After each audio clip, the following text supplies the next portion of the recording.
चांगलं बनणं ही खूप गडबडीची गोष्ट आहे. चांगले बनू नका, बोधवान बना. माणूस मी खूप चांगला आहे, पण आयुष्याने खूप अन्याय केला माझ्यावर. माझे मित्र सगळे नालायक निघाले, प्रेयसी सोडून पळून गेली, आई वडिलांनी संपत्ती दिली नाही मला, बायको शिव्या घालते, मुलं त्रास देतात. पण माणूस मी खूप चांगला आहे. तुमच्या चांगुलपणाचा ताण जेव्हा तुमच्या सहनशीलतेच्या बाहेर जाईल ना,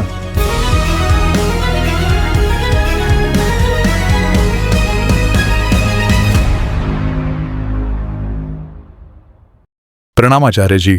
माझा प्रश्न माझ्या कुटुंबाविषयी, माझ्या भावांविषयी, माझ्या वडिलांविषयी. त्यांनी खूप कष्ट सोसलेत पूर्ण आयुष्यभर. म्हणजे त्यांच्या लग्नापासूनच संपूर्ण कुटुंबात खूप भांडणं वगैरे असायचे. मी लहानपणापासून हे सगळं पाहिलंय. आणि याच नादात त्यांनी एकदा आत्महत्येचा प्रयत्नही केला होता. तेव्हा ते वाचले. परत 2013 मध्ये माझ्या वडिलांनीही आत्महत्येचा प्रयत्न केला. त्यात त्यांचे पाय गेले, पण ते वाचले. 2020 मध्ये ते वारले. नंतर 21 मध्ये 1 वर्ष झालं. 1 वर्षांपासून माझा मोठा भाऊ बेपत्ता आहे. माझे वडील आणि भाऊ दोघेही खूप सज्जन लोक होते. ते नेहमी इतरांच्या मदतीला धावून जायचे. पण जेव्हा त्यांना मदतीची गरज होती तेव्हा त्यांच्या मदतीला कोणीच आलं नाही. तर मला हे विचारायचंय की ही दुनिया चांगल्या लोकांसाठी बनली आहे की नाही, किंवा चांगल्या लोकांना एवढे कष्ट का मिळतात आचार्यजी? पहा, चांगलं आणि वाईट हा खूप वरवरचा भेद आहे. या जगात चांगले आणि वाईट लोक नसतात. जगात जागृत आणि बेसावध लोक असतात, ज्ञानी आणि अज्ञानी असतात. तुम्ही एक बेसावध चांगले माणूस आहात आणि तुम्ही एक बेसावध वाईट माणूस आहात. यात काहीच फरक नाहीये. आहात तर बेसावधच ना. बहुतांश जे चांगले लोक आहेत त्यांचा खूप बेसावध चांगुलपणा आहे. त्यांना काहीच माहीत नाही की ते चांगले का आहेत. बस आहेत कारण त्यांना सांगितलं गेलंय की असं असं केलं तर त्याला चांगलं म्हटलं जातं. त्यांनी गोष्टीत वाचलंय की माझी आजोबांनी सांगितलंय की असं केलं तर चांगलं म्हटले जाणे, तर करतात ते तसं. तुमचा बेसावध चांगुलपणाच तुमच्यासाठी घोर दुःखाचं कारण बनेल. आणि बेसावध वाईटपणा तर दुःखाचं कारण बनेलच नाही. जेव्हा तुमचा बेसावध चांगुलपणा तुमच्यासाठी दुःखाचं कारण बनतो तेव्हा तुम्ही म्हणता की दुनियाच वाईट आहे. पहा, मी एवढा चांगला माणूस आहे पण मला काय फळ मिळालं? मी आयुष्यभर चांगुलपणा केला पण बदल्यात मला वाईटच मिळालं. चांगुलपणा आणि वाईटपणाची गोष्टच नाहीये. मी पुन्हा सांगतो, कशाची गोष्ट आहे? जागृतीची आणि बेसावधपणाची. जगातील लोकांना जर 2 भागात विभागायचं असेल तर असं विभागू नका की चांगले लोक आहेत आणि हे वाईट लोक आहेत. विभागणी अशी करा, हे जागृत लोक आहेत आणि हे बेसावध लोक आहेत. ही विभागणी खरी असेल. जागृत आणि बेसावध, ज्ञानी आणि अज्ञानी, बोधवान आणि बोधहीन.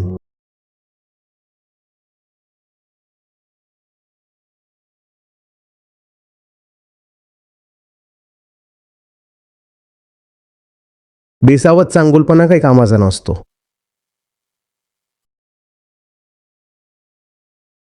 अर्जुन जेव्हा पाहतात कौरवांच्या सैन्याकडे तेव्हा म्हणतात, इथे माझे काका, मामा, मुलं, नातू, मित्र हे सगळे तिकडे आहेत. ते तिथे का उभे होते? कारण ते चांगले लोक होते. दुर्योधनाची जी एवढी मोठी सेना होती ना, ती सगळी चांगल्या लोकांनी भरलेली होती. ते तिथे काय करत होते? दुर्योधनासोबत चांगुलपणा निभावत होते. तसं की कर्ण चांगला माणूस होता. त्याच्या चांगुलपणानेच त्याला दुर्योधनाच्या बाजूने उभं केलं. बेसावध चांगुलपणा काही कामाचा नसतो. बेसावध चांगुलपणा मोठ्या दुःखाचं कारण बनतं. जर हे सगळे तथाकथित चांगले लोक होते तर यांनी चांगुलपणापेक्षा जास्त महत्त्व बोधाला दिलं असतं तर महाभारताचं युद्ध झालंच नसतं. कारण दुर्योधनाच्या बाजूने कोणी लढलंच नसतं. ते म्हटले असते, बोध तर तिकडे ना जिथे कृष्ण आहेत, तर तिकडे जातोय. पण यांनी बोधापेक्षा वरचं स्थान नैतिकतेला दिलं, मोरॅलिटीला दिलं. चांगले बनू नका, बोधवान बना. चांगलं बनणं ही खूप गडबडीची गोष्ट आहे. कारण चांगलं बनून तुमच्यात भान तर उरतच नाही. तुमच्यात हा अहंकार अजून येतो की मी तर चांगला आहे. आणि चांगल्या माणसाचा अहंकार खूप खोल असतो. तो म्हणतो मी आयुष्यभर दान केलंय, मी खूप चांगला माणूस आहे. असा एकही दिवस जात नाही जेव्हा मी ब्रह्ममुहूर्तावर मंदिरात जात नाही. मी खूप चांगला माणूस आहे. माझ्याकडे आजपर्यंत कोणी मदत मागितली, मी नकार नाही दिला. मी खूप चांगला माणूस आहे. घरात सून येईल, सासू म्हणेल मी खूप चांगली स्त्री आहे. माझ्या सासूने माझ्यावर जे अत्याचार केले ते मी सगळे तोंड बंद करून सहन केले. माझ्या सासूने माझ्याकडून 10 प्रकारची फालतू कामं करून घेतली, पण मी आज्ञा पाळत राहिले. मी खूप चांगली स्त्री आहे. आणि जशी मी चांगली सून होते तसंच आता तुला चांगलं व्हायचं आहे. आता मी तुझ्यावर अत्याचार करीन, तुला चांगली सून बनायचं आहे. जेव्हा तुम्ही चांगुलपणाच्या नावाने खूप कष्ट सहन करता ना, तर तुम्ही दुसऱ्या चांगल्या लोकांना कष्ट द्यायला सुरुवात करता. आणि मग तुमच्याने दुसऱ्याचा आनंद बघवला जात नाही. सासू म्हणेल मी तर आयुष्यभर घरातच कैद राहून गेले, कारण मी चांगली सून होते. मी एक चांगली सून होते. मी आयुष्यभर घरात कैद राहिले आणि आता माझी सून आली आहे, ही मजा करते. सासूला खूप वाईट वाटेल, कारण ती चांगली सून होती. तुम्ही पाहिलंय का की तथाकथित चांगले लोक किती वृक्ष होऊन जातात? कारण त्यांच्या चांगुलपणाने त्यांना खूप कष्ट दिलेले असतं. ते आतून तळमळत असतात. त्यांना आयुष्याबद्दल खूप चीड असते. तुम्हाला लोक भेटतील आणि म्हणतील, साहेब आम्ही काही तत्वांवर आयुष्य घालवलं, आम्हाला त्याचा काहीच फायदा नाही मिळाला, पण काय हरकत नाही. पहा, आम्ही माणूस बनून तर चांगले आहोत ना. भेटतात की नाही भेटत? आणि प्रत्येक माणसाची हीच कहाणी की मी खूप चांगला माणूस आहे, ज्याच्यासोबत आयुष्याने खूप मोठा अन्याय केलाय. माणूस मी खूप चांगला आहे, पण आयुष्याने खूप अन्याय केला माझ्यावर.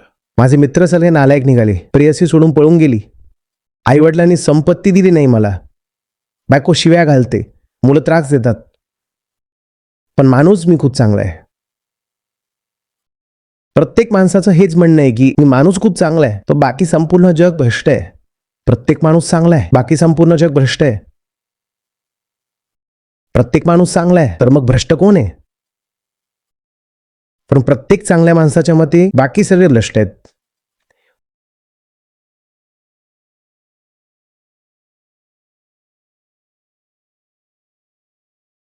आणि तुमच्या चांगुलपणाचा ताण जेव्हा तुमच्या सहनशीलतेच्या बाहेर जाईल ना, तर तुम्हाला आत्महत्येसारखी पावलंही उचलावी लागू शकतात. मन पार तुटून जातं. तुम्ही म्हणता मला ज्या ज्या चांगल्या गोष्टी शिकवल्या गेल्या होत्या मी सगळ्यांचं पालन केलं, मी एकदम नैतिक माणूस होतो, मग माझ्यासोबत वाईट का झालं? माझ्यावर अन्याय झालाय, माझ्यावर अन्याय झालाय म्हणूनच मी आत्महत्या करतोय. तुमच्यावर अन्याय झालाच नाहीये.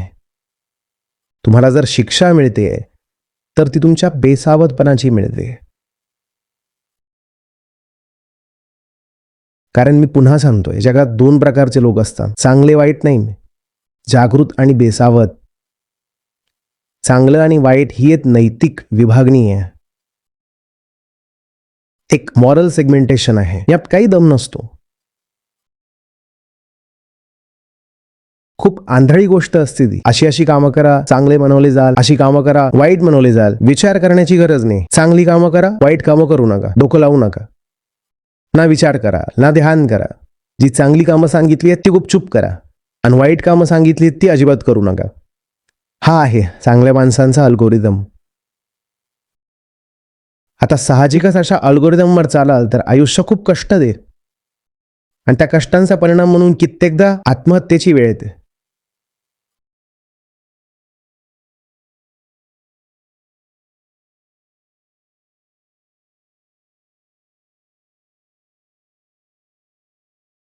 तुम्ही कोणाची मदत करणं ही चांगली गोष्ट कशी असू शकते जर तुम्हाला माहितीच नाहीये की समोरची व्यक्ती कोण आहे. आणि म्हणून मदतीचा अर्थ काय आहे सांगा ना. तुम्ही म्हणताय की आयुष्यभर इतरांची मदत केली. कशी केली मदत? तुम्ही स्वतःलाच ओळखत नाही, हेच माहित नाही की तुम्ही कोण आहात आणि तुम्हाला खरोखर काय हवंय. तुम्हाला त्याचं माहिती की तो दुसरा कोण आहे आणि त्याला खरोखर काय हवंय. तुम्ही नाही जाणत त्याला काय हवंय, मग तुम्ही त्याची मदत कशी केली? कशी केली? प्रत्येक माणूस म्हणतो मी चांगला माणूस आहे, मदत करतो. मदत म्हणजे काय? मदत म्हणजे नाही काय करून टाकलं त्याच्यासोबत. तुम्हाला कसं माहिती आहे त्याची मदत होते?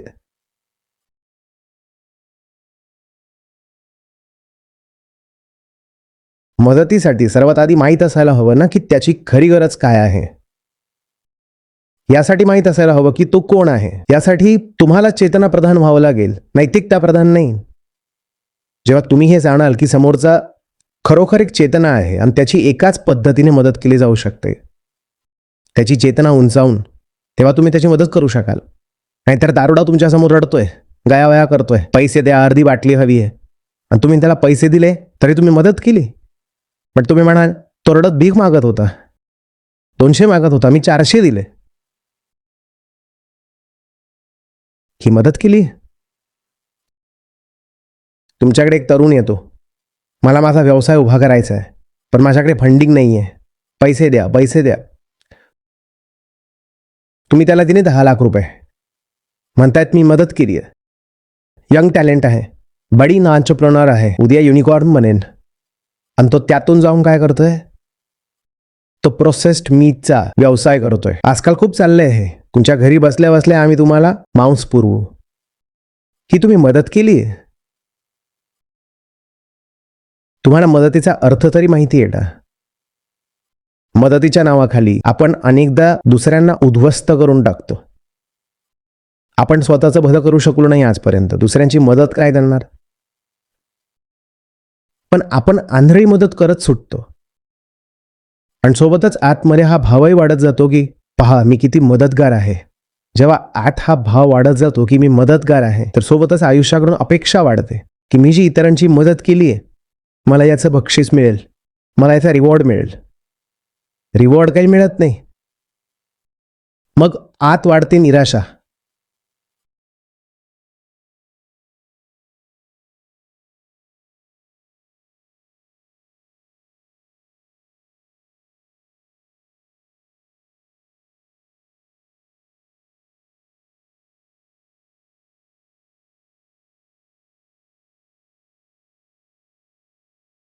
आयुष्याने सतावलेले बनून राहू नका.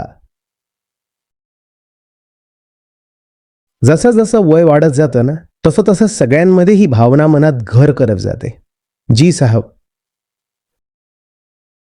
सगळे शायर होऊन जातं.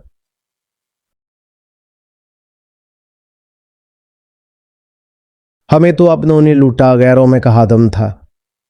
हमारी कश्ती वहां डूबी जहां पाणी कम था. सगळ्यांना आपलेच लुटतायत, मग आपल्यांना कोण लुटतंय? प्रत्येक माणसाच्या मते त्याच्याशिवाय बाकी सगळे लुटारू आहेत. हे कसं शक्य आहे?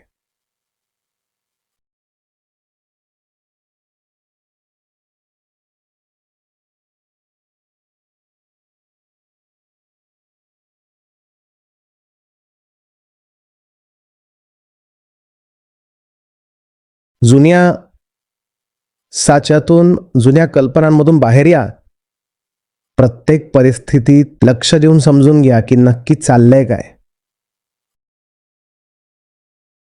जी गोष्ट समजेल ती वाईट वाटेल, पण चांगलं आहे की वाईट वाटू दे, त्याने आतली स्वच्छता होईल.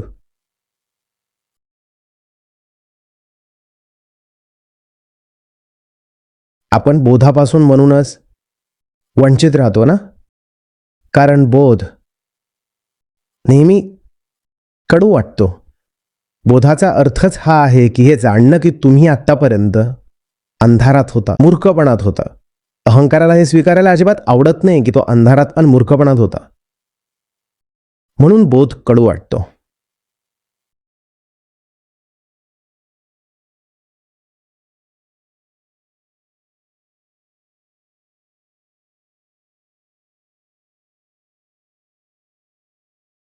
एकतर असं म्हणा की चांगलं नाही, बोधवान बनायचंय, किंवा असं म्हणा की बोधातच चांगुलपणा आहे.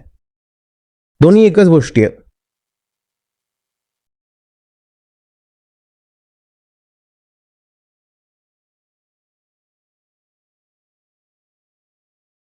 दुनिया ना चांगली आहे ना वाईट.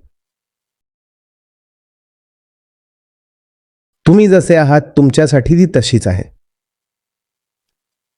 भगवद्गीता 4 अध्याय 11वा श्लोक. जो मला जसा भजतो मी सुद्धा त्याला तसाच भजतो. मला म्हणजे कुणाला? तो जो बोधस्वरूप आहे. तुमच्यात बोधाची जितकी सखोलता असेल आयुष्यातून तुम्हाला तितकाच आनंद मिळेल. अगदी बरोबरीचं समीकरण, कोणती उच्च नीच नाही. जो मला जसा भजतो मी सुद्धा त्याला तसाच भजतो. म्हणजे ज्याच्यात जितका बोध आहे त्याच्या आयुष्यात मी तितकाच उपस्थित आहे, आणि ज्याच्यात बोधाची जितकी कमतरता आहे त्याच्या आयुष्यात कष्टही तितकेच आहे. आता तुम्हीच पाहून घ्या, कृष्ण हवेत की कष्ट हवेत? आणि कृष्ण म्हणजे काय? कोणती व्यक्ती नाही, कोणताही व्यक्तिमत्व नाही, कोणती कल्पनाही नाही. बोधाचंच नाव आहे कृष्ण. बोध असेल तर आनंद असेल, नाहीतर कष्टच कष्ट आहे.